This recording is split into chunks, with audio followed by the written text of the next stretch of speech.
Okay, let's talk about what to do if you're at a Walmart or a sporting good place, and let's say that you don't have your firearm with you.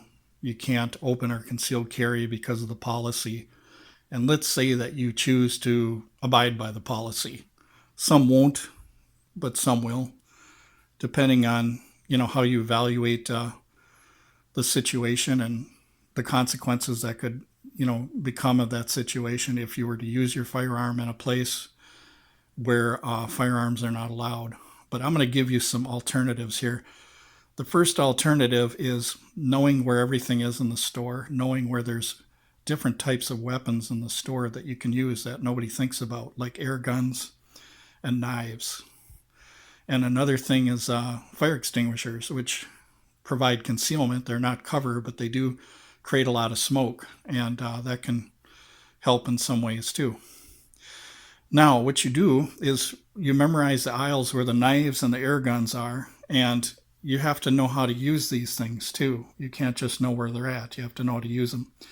So, what I recommend is a single shot break barrel air rifle, especially the ones that are 1,000 feet per second. And the way these work is you break the barrel down, come back up, and if any of you have never had a break barrel air rifle, I recommend that you get one or you learn how to use one. They're real simple to use. You just have to break the barrel down and then bring the barrel back up and make sure you load your pellet. They're single shot, most of them. So if you're going to grab something off the shelf when you're in a store, if you had to defend yourself in some way, you would grab the air rifle. And then in the knife section, check this out. Sometimes Walmart will have some big knives. So that's one thing people forget is there's always some kind of weapon around somewhere you can use. So I recommend carrying a pellet pouch in you with pellets. Even though the store does have pellets, I recommend you bring your own in a pellet pouch you wear on your hip, because you can draw from this one at a time and you can close it back up so you're not going to spill all over the place. Because if you didn't have this and you were opening up this, which takes time, by the way, you'd have to have a knife or something, and something like this, you'd have to spin the top off. But seconds matter. So, and even if you did get these open, you would have to store these pellets somewhere, like in your pocket, whereas this is convenient and it's on your hips. You can draw one pellet at a time, put it in the barrel, and then return fire if you needed to defend yourself. And then with your little pocket knife or whatever, you can open up some single shot break barrel rifles for people, and then some of the pellets. So this is just one example. I tell people, if you're in a Walmart or something, it's kind of like a fire drill. You have to know this stuff before it happens and prepare for it. So I recommend that you look in your store and look at some of the things you can use as weapons. They even got baseball bats in there and stuff like that. But look around your store and have some kind of a plan so that if something does go down, you can grab a whole bunch of people and say, hey, follow me. We're going to the sporting goods section. We're going to grab these rifles real quick and get some pellets so we can get the heck out of here safely. So this is just one thing. A definite thing of good advice a lot of people don't talk about. It's something that I observed as a person being in these stores. Is I was thinking to myself, what happens if I'm in there and I don't have a weapon? What do I do? And that's how I created this plan for you guys, is to try and save your life if you're a person that doesn't carry, or even if you're a lady that has kids. I would recommend that you take my advice on this stuff.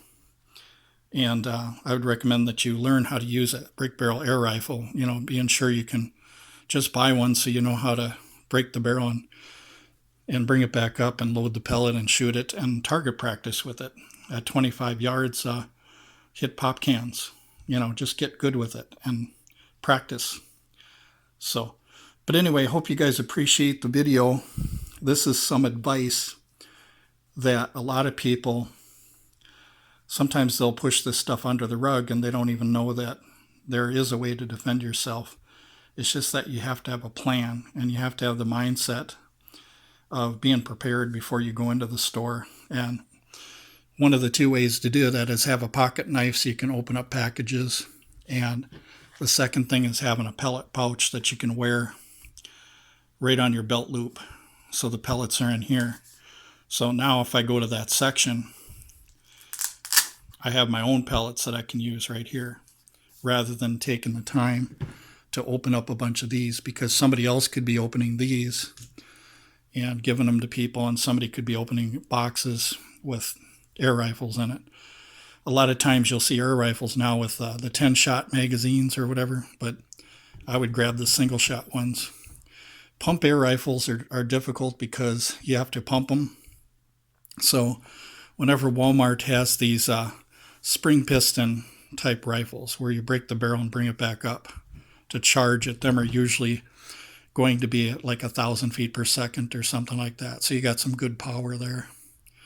So, but anyway, that's just one of the things I think you guys can do if you're unarmed and you want to try to protect yourself in a big, huge public place like that, because seconds matter and distance matters too, because the more time you're going further distances somewhere out of chaos, the more time there is for that person to do something to somebody.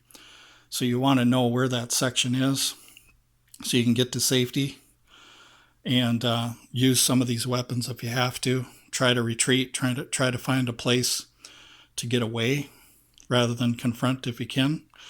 But if it comes down to confronting, then you have no choice. You know, you're going to have to use some kind of weapon, a baseball bat, a knife, or something like this, or an air rifle, fire extinguisher. I'm sure a lot of you guys could add a lot of items on the list, you know, that can be used. But anyway, thanks for watching the video, you guys.